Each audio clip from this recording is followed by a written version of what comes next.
Garden Basics with Farmer Fred is brought to you by Smart Pots, the original lightweight, long-lasting fabric plant container. It's made in the USA. Visit smartpots.com/Fred for more information and a special discount. That's smartpots.com/Fred. Welcome to the Garden Basics with Farmer Fred podcast. If you're just a beginning gardener or you want good gardening information, well, you've come to the right spot. I've been spending a lot of time in the greenhouse lately, starting tomato, pepper, and onion seeds. Now, you don't have to be a gardener for very long to realize the advantages of having a backyard hobby greenhouse. It's an ideal place to start seeds or get cuttings to root. A greenhouse is also great for overwintering tender plants or even small citrus trees. We talk with Mark Seibert of Sturdi-Built greenhouses in Oregon about the questions you should ask yourself before purchasing a greenhouse. There will be tips for installing water and electricity. You'll want those. Tips on installing a foundation. You'll want it level. Choosing the right door is important. If you're going to be hauling citrus trees, for example, inside for the winter, you'll want a pretty wide door. And things to consider if you're thinking of a lean-to greenhouse, one that attaches to the side of your house. We're podcasting from Barking Dog Studios here in the beautiful Abutilon jungle in suburban Purgatory. It's the Garden Basics with Farmer Fred podcast. And we're brought to you today by Smart Pots and Dave Wilson Nursery. And we'll do it all in under 30 minutes. Let's go. If you've listened to the show long enough, you know that I've owned a greenhouse for a long time. I couldn't picture gardening without a greenhouse, especially in the springtime. Great for getting an early start on pepper seeds and tomato seeds, and then growing specialty items too in the greenhouse. If you want orchids, hey, you need a greenhouse, really. But if you've never had a greenhouse, what are some basics you should know before you plunk down your money? We're talking with Mark Seibert. He owns Sturdi-Built Greenhouse up in the Portland, Oregon area. And they've been building greenhouse kits for something like 60 years. And Mark, when somebody comes in who's never owned a greenhouse, what are their usual questions? Hey, Fred, it's certainly a real welcome thing to be speaking with you. You know, as a former Californian, I get it, living in the Sacramento area, how it can be hot sometimes and windy and such. So the first question that come to mind is, where do I put my greenhouse? Because I've got a choice. I got shaded area over here. I've got full sun over there. I can put it up against my house. Is there any benefit there?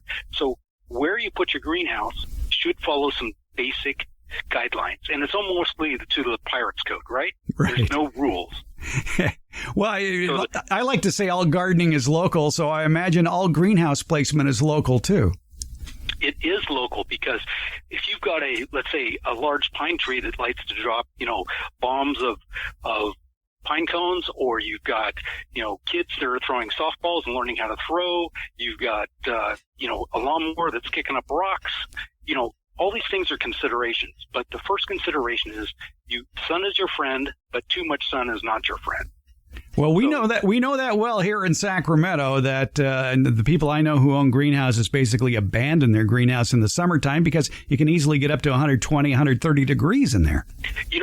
Abandoning your greenhouse is a solution, but it doesn't need to be, because a greenhouse needs to breathe. If it's well ventilated, meaning the hot air escapes and the cool air comes in, that's the first thing you can do.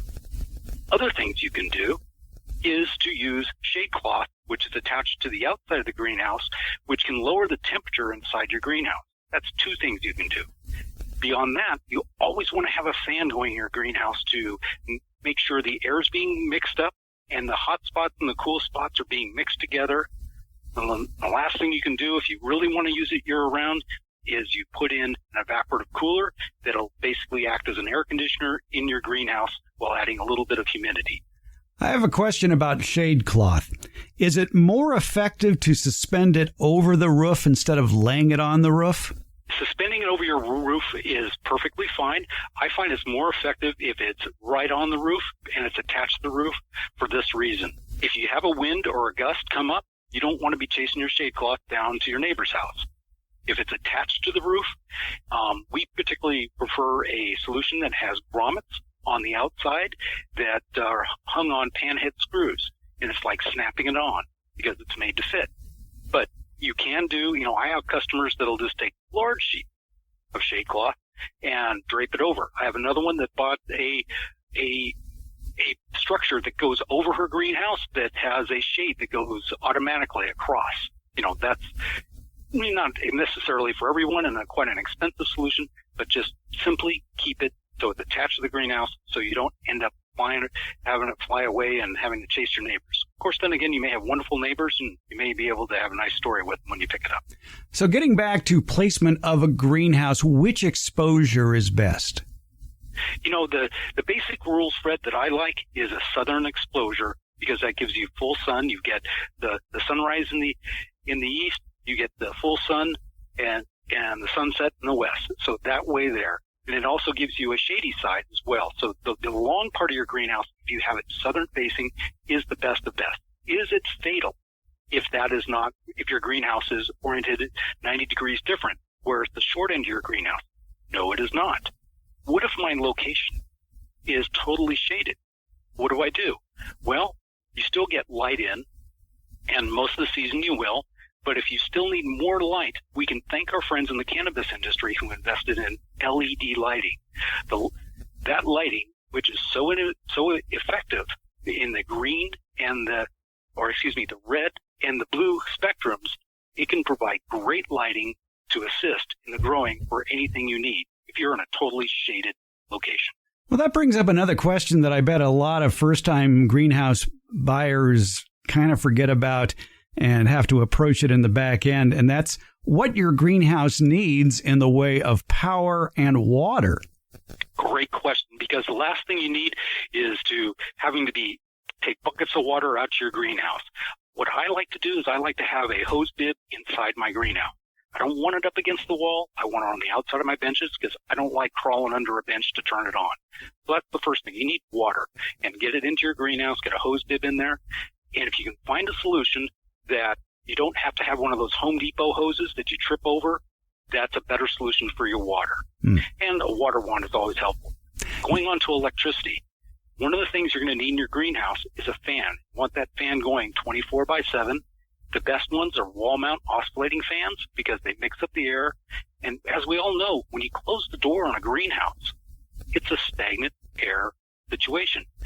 Do plants grow strong if they're in stagnant air? No, of course not. Take your tomatoes.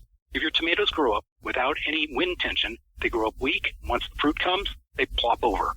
Not a good situation. So you have a fan, so you'll need electricity for your fan. If you have an electric heater because you want to heat your greenhouse in the winter season or fall season, you'll need electricity for that. And if you want to put a heat mat in, or if you want to have starts, heat mats are terrific aids when you're doing starts. You'll just put that heat mat down, you put your peat pots on with your seeds in them, and that heat will just go right up into those pots, and they'll start to grow, and pretty much you're off to propagating.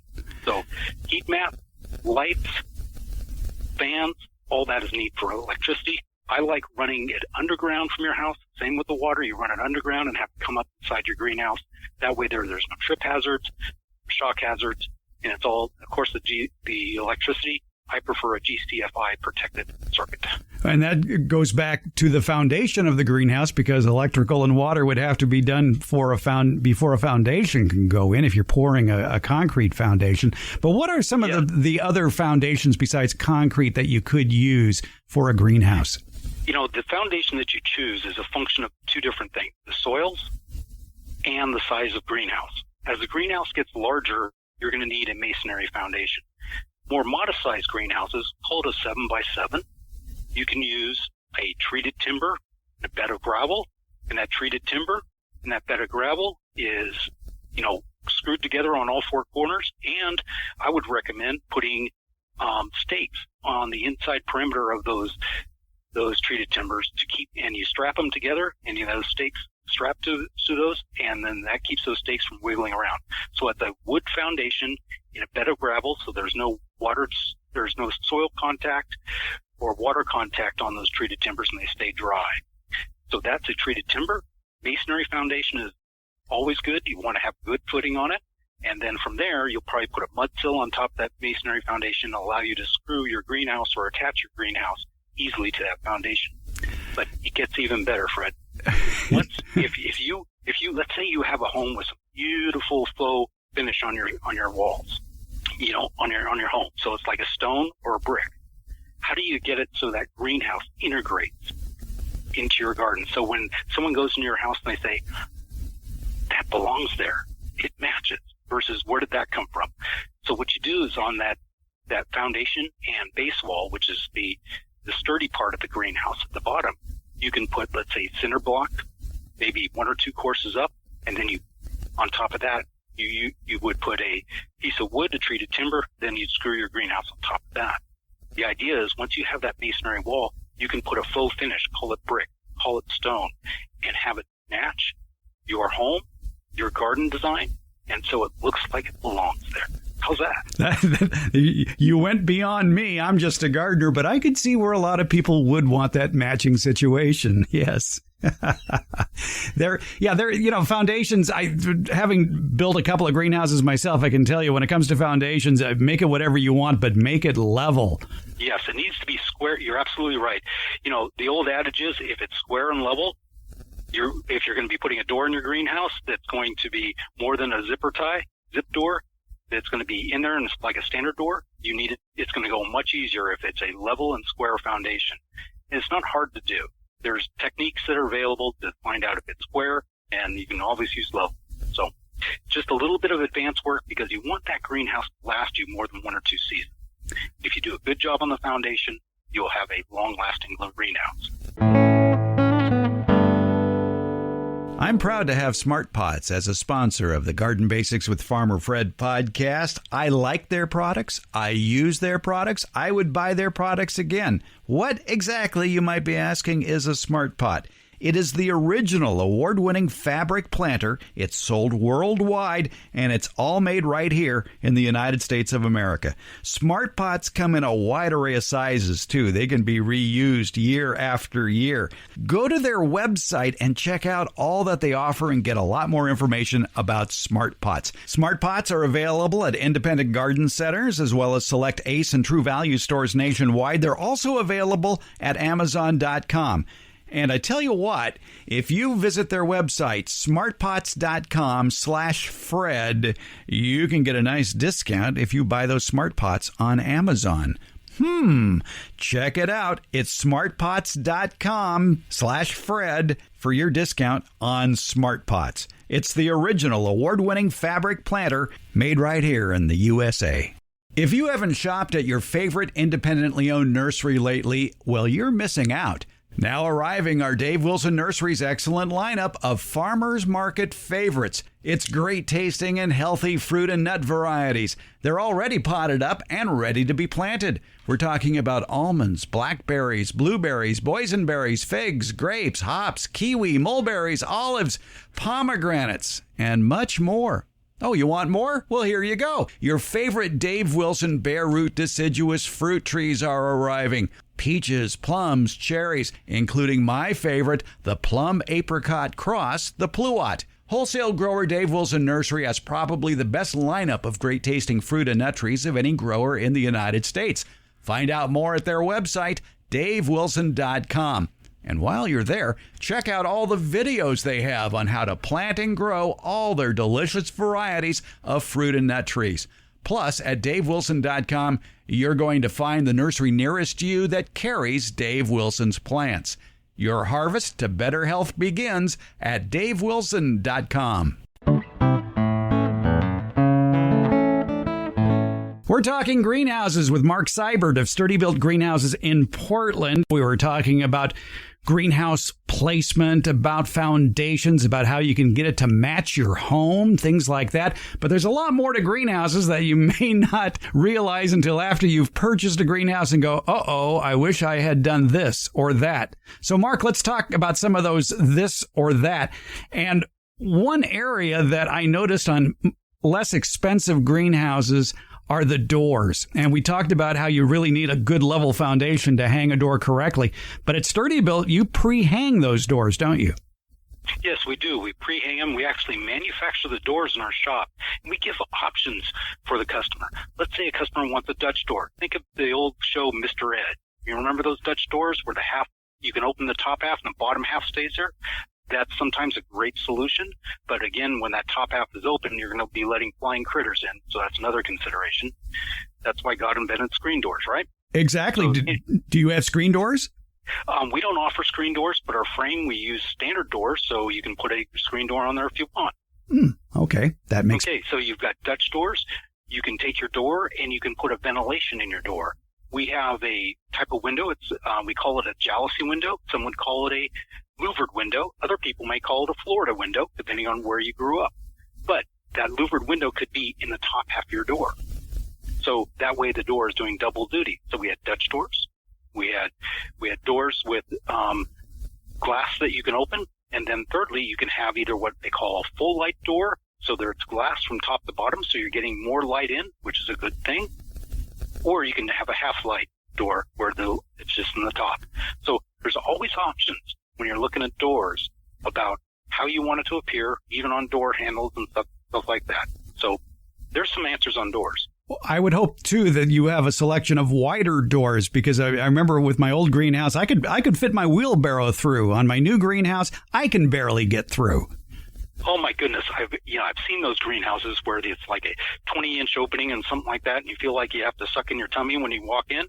So yes, when you can get 24 inches, the minimum door we offer, but our door widths go up to 36 inches, and that's 35 inches, 30 inches. And of course we can do double doors that when you have a double door, you can open it up and have a 5-foot opening to hold just about anything in.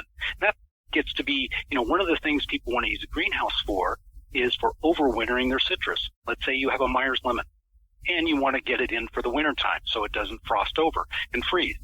So you want to be able to have a big enough opening so you can get your hand truck, bring it into that door. If you had a 24-inch opening, it's a little bit hard sometimes.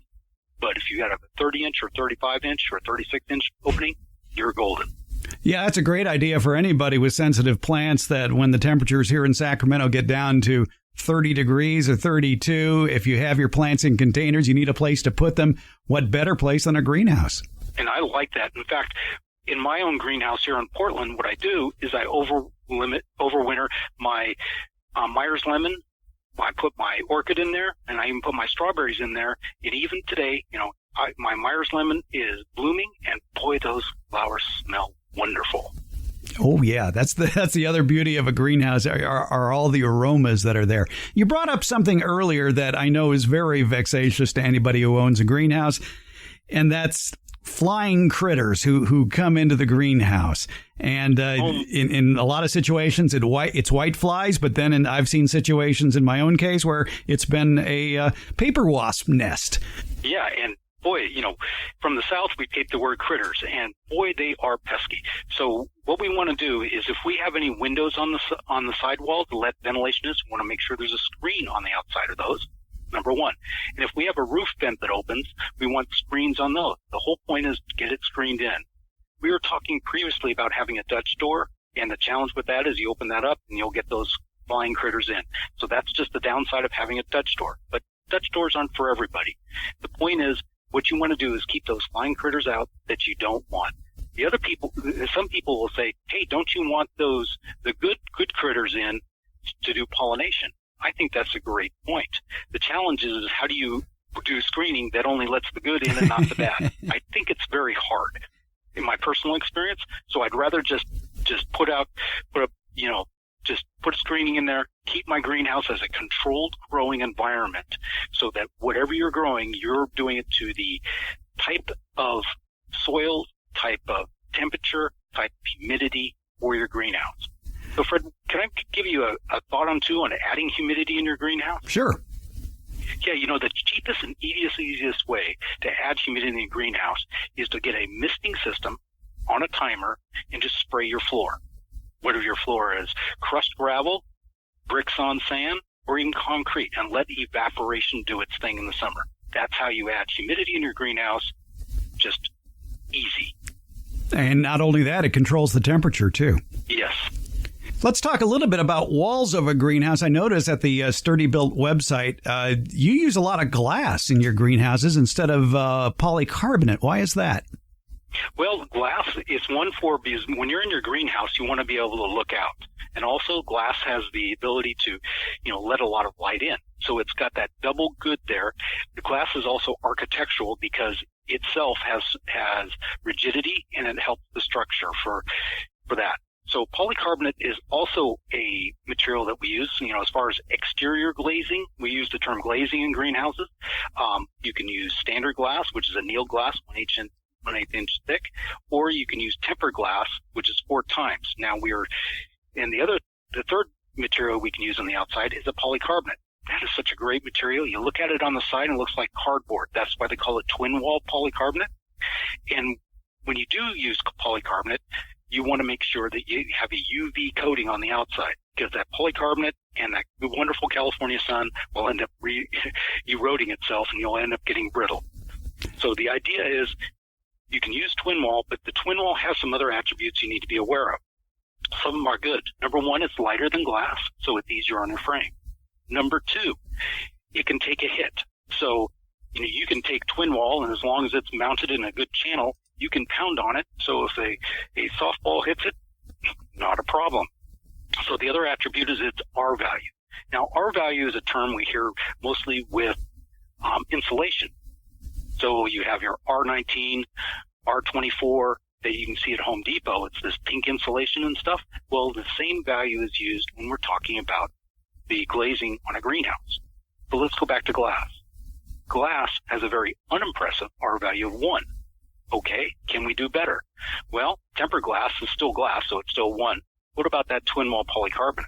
That twin wall polycarbonate, depending on how thick it is about 50% more thermally efficient. So it has an R value of 1.5. How's that for exterior glazing? Well, at least polycarbonate is lighter than glass. Oh, yeah. Easier to put in, but it does have its devils here and there. Another thing you do with the greenhouses that you sell are the walls, the frame. It's redwood. Oh, yes, it is. There's a lot of choice in the frame of your greenhouse, and there's reasons why you would choose one or the other. Let's start with metal, then we'll go to plastic, and then we'll go to wood. We'll kind of compare and contrast. First of all, you can have a metal frame greenhouse. It's going to be the strongest greenhouse material out there. Great framing. The downside is most of the metal we use today is aluminum. Where does that aluminum come from? It comes from strip mining. I'm not personally a fan of strip mining, so I would rather not use a material for that. The next thing to know about metal is, from a thermal efficiency, metal will allow heat and cool to transfer far more than other materials. So that's metal. The next thing you go to is plastic. Well, plastic is fine, but over time, the plastic will get brittle. And not only that, where's the plastic come from? I don't want to have dinosaurs growing anymore, so I'd rather not. I'd rather reduce the amount of plastics I use and be more economical and more ecological. So that leaves wood. What I like about wood is that it's more thermally efficient than any other materials. It looks great and can be strong enough. And when you're looking at wood, there's different species of wood, and each one has a positive and negative. You can use cedar, for example. We choose to use a California redwood, Clearheart redwood, and that Clearheart redwood compared to cedar is 20% more stronger, has natural oils in it, and it's just drop dead gorgeous when you get that stained up, and it just looks great. Yeah, we didn't even have time to get into lean-tos, but there's that whole phase of greenhouses as well, besides freestanding. Yes, there is. So, you may have the side of your garage. You may have the side of your home where you say that would be a great place to attach a greenhouse. You may want to use it for multiple use. It is possible to do that. Of course, it is always a horticultural space, not a living space, so it's a little bit different on the building codes. But it is possible to attach it to your home, use your existing home siding, so your home is fine, and then go out from there. But, attaching your greenhouse or having it lean to you on your greenhouse, you always have to think about where it will attach to, because every greenhouse should have a roof pitch, because we want the water to go down the roof and to the ground. And that roof pitch will affect how wide your greenhouse can be.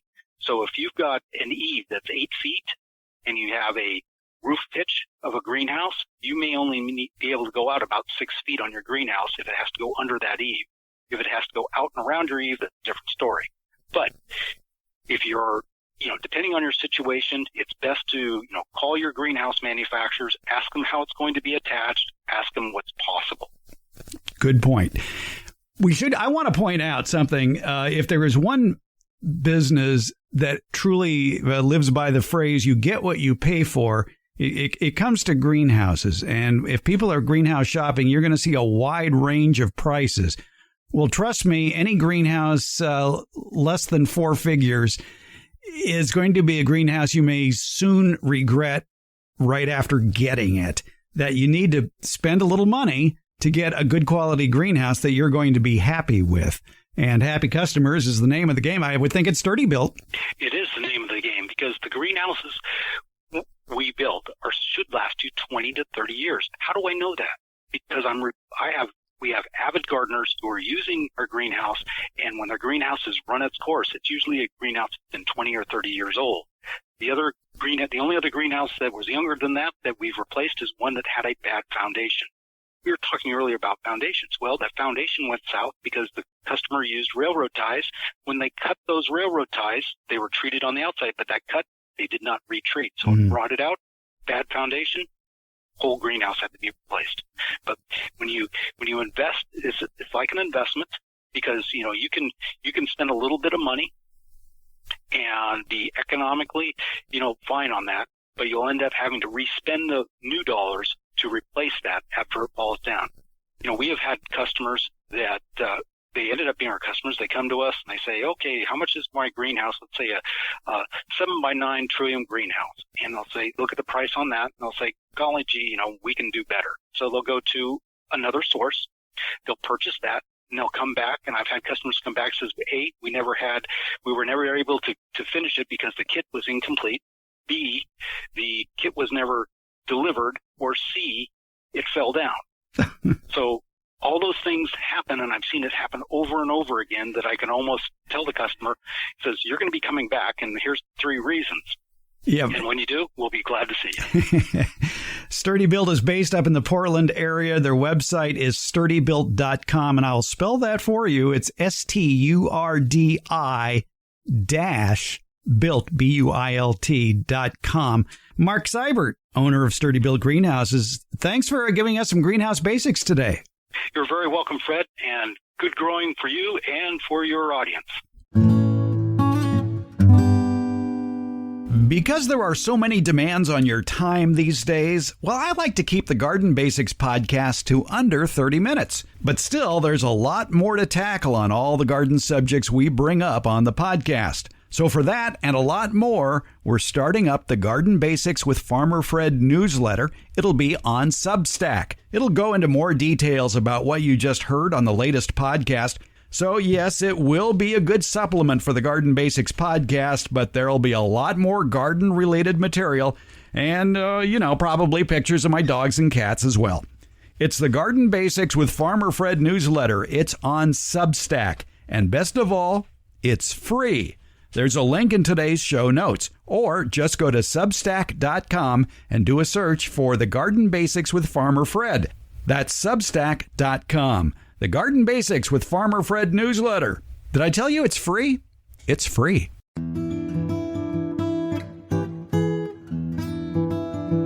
Garden Basics comes out every Tuesday and Friday. It's brought to you by Smart Pots. Garden Basics is available wherever podcasts are handed out, and that includes Apple, iHeart, Stitcher, Spotify, Overcast, Google, Podcast Addict, CastBox, and Pocket Casts. Thank you for listening, subscribing, and leaving comments. We appreciate it.